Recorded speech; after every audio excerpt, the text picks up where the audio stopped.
ایسے کچھ قادیانی بھی ہیں جو باقاعدہ مدرسوں میں مکمل تعلیم حاصل کر کے اب اسلام کے خلاف کام کر رہے ہیں۔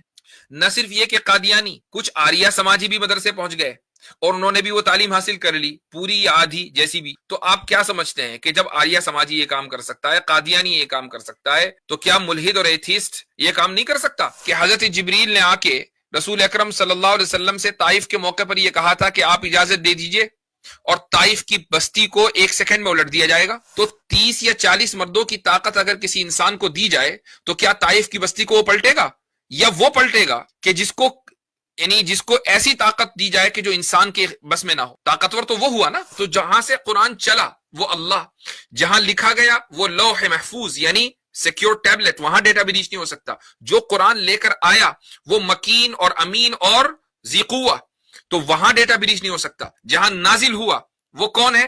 وہ وما صاحبکم بمجنون، وہ ایک معقول ترین شخصیت ہے، تو پھر ڈیٹا بریچ کیسے ہو سکتا ہے؟ پھر قرآن میں غلطی کدھر ہو سکتی ہے؟ یہ اس آیت کا مطلب ہے۔ ہاں بھائی، السلام علیکم مفتی صاحب۔ ہاں جی، کیا حال چال ہے؟ بولیں۔ ہوموسیپین صاحب اسٹیج خالی کر دیجئے تاکہ دوسرے لوگ آ سکیں۔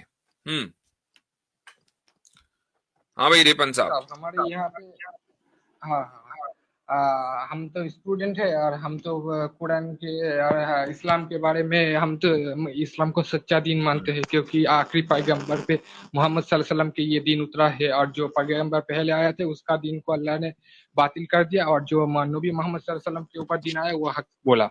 تو پھر ہمارے یہاں پہ نا ایک مفتی صاحب بنگلہ دیش پہ، ہم تو بنگالی ہے، بنگلہ بھاشا ہم کو آتا ہے، تو وہ ایک قرآن کے اوپر ایک اعتراضات اٹھا رہے ہیں کہ یہ قرآن جو ہے نا وہ میں ایک چیز کوئی آپ کو اللہ۔ روک کر کہوں گا آپ سے، وہ ہاں بولیے۔ مفتی صاحب نہیں ہے۔ دیکھیں میں ایک بات بتاتا ہوں آپ کو کہ بعض مرتبہ مسجد سے چپل چوری ہو جاتے ہیں نا لوگوں کے، تو لوگ کہتے ہیں کہ یار یہ نمازی عجیب ہے کہ مسجد میں چوری کر رہے ہیں۔ نہیں، یہ چور اصل میں مسجد پہنچ گئے ہیں۔ تو چور اپنی عادت سے نہیں جاتا ہے، وہ چپل ہی چرا لیتا ہے۔ نمازی چور نہیں ہوتا ہے، چور بعض مرتبہ مسجد پہنچ جاتا ہے۔ تو ایسے ہی میں اس کی شکل سے تو واقف نہیں ہوں، وہ جو بندہ قرآن پر اعتراض کرتا ہے بنگلہ دیش میں، لیکن میں نے سنا ہے کہ وہ کسی مدرسے کا پڑھا ہوا ہے۔ تو بھائی مدرسے کے پڑھے ہونے کا مطلب یہ نہیں ہے کہ اب جنت میں داخلے کا ٹکٹ پکا ہو گیا ہے، ٹھیک ہے؟ بعض مرتبہ مدرسوں میں داخلہ لیتے ہی وہ ہیں کہ جن کے ذہن میں کجی ہوتی ہے، جن کے ذہن میں ٹیڑھا پن ہوتا ہے، اور وہ مدرسے کی تعلیم اس لیے پوری کرتے ہیں تاکہ ان کو یہ پتا چل جائے کہ بھائی مسلمانوں کا جو ایکچول ورلڈ ویو ہے وہ کیا ہے، وہ کہاں سے بات کرتے ہیں، ان کے دلائل کیا ہیں، تاکہ ان کے دلائل کو توڑا جا سکے۔ ایسے کچھ قادیانی بھی ہیں جو باقاعدہ مدرسوں میں مکمل تعلیم حاصل کر کے اب اسلام کے خلاف کام کر رہے ہیں۔ نہ صرف یہ کہ قادیانی، کچھ آریہ سماجی بھی مدرسے پہنچ گئے اور انہوں نے بھی وہ تعلیم حاصل کر لی، پوری یا آدھی جیسی بھی۔ تو آپ کیا سمجھتے ہیں کہ جب آریہ سماجی یہ کام کر سکتا ہے، قادیانی یہ کام کر سکتا ہے، تو کیا ملحد اور ایتھیسٹ یہ کام نہیں کر سکتا؟ تو یہ نہ کہیے کہ وہ مفتی صاحب یہ کام کر رہے ہیں، بلکہ یہ کہیے وہ ملحد ایتھیسٹ یہ اعتراض کر رہا ہے۔ ہاں ایسا ضرور ہے کہ بعض مرتبہ مدرسے میں جو کچھ لوگ پڑھے ہوئے ہوتے ہیں، اگر ان کی تعلیم مضبوط نہیں ہوتی ہے اور وہ کسی ٹراما وغیرہ کا شکار ہوتے ہیں، تو بعض مرتبہ وہ وقتی طور پر راہ راست سے بھٹک جاتے ہیں۔ آپ کی بات پیچھے رہ گئی، لیکن میں اپنی بات مکمل کر لوں، کبھی میں بھول جاؤں۔ 2 سال پہلے ایک واقعہ ہوا تھا جس کے بارے میں نے فیس بک پر لکھا تھا، اور وہ یہ تھا کہ بھائی انگلینڈ میں ایک جگہ ہے، وہاں کے 2-3 بھائی جن میں سے تینوں مدرسے کے پڑھے ہوئے ہیں اور ایک نے تو افتاء بھی کیا ہوا ہے، تو وہ انہوں نے الحاد کا راستہ اختیار کر لیا، ملحد بن گئے۔ یہ بات بالکل ٹھیک تھی، چونکہ میں ذاتی طور پر ان میں سے ایک سے بات کر چکا تھا، زوم کے اوپر میری 2 گھنٹے بات ہوئی ہے، ان کے گھر کے بالکل برابر میں ہو کر آیا انگلینڈ میں، تو ان کی مسجد میں گیا، وہاں ان کے رشتہ داروں سے ملاقات ہوئی وغیرہ وغیرہ، تو بالکل کنفرمڈ کیس تھا۔ لیکن بعد میں یہ بھی پتا چلا کہ وہ پھر الحمدللہ واپس بھی آ گئے۔ اب سارے واپس آ گئے یا 2 واپس آئے، ایک رہ گیا، اللہ عالم، لیکن بہرحال یہ کہ واپسی ہو گئی۔ تو یہ وقتی طور پر کوئی چیز ہوتی ہے، لیکن ایک آدمی اگر انہوں نے اچھا کام یہ کیا کہ اسلام کے خلاف وہ ایکٹیو نہیں ہوئے، لیکن اگر ایک آدمی ایکٹیو ہو جاتا ہے اسلام کے خلاف تو پھر یہ سمجھا جائے گا کہ وہ ملحد تھا جو مدرسے گیا ہے۔ جی بھائی اب آپ رکھیں بات اپنی۔